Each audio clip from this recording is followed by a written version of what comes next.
नमस्कार साथियों, ये आकाशवाणी का रायपुर केंद्र है और आप सुन रहे हैं लोक रंजनी, जिसमें कलाकार हैं गुरु कुमार तिवारी व मीरा रंधावा।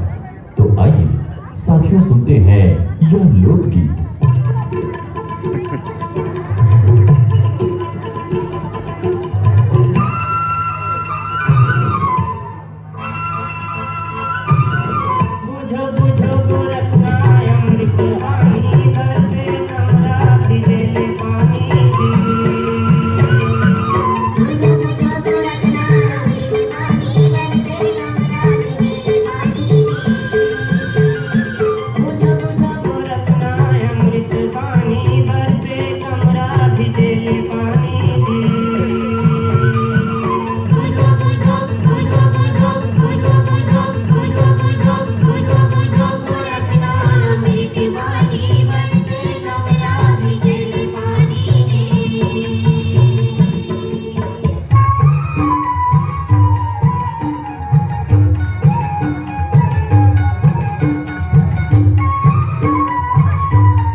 इयम् आकाशवाणी सम्प्रति वार्ताः श्रूयन्ताम्। प्रवाचकः बलदेवानंद सागरः। अद्य केरल राज्ये एर्नाकुलम जनपदे अस्मिन् सुप्रसिद्धे मोट्टुपुरा स्थले एकः अद्भुतः कार्यक्रमः प्रकल्पितः।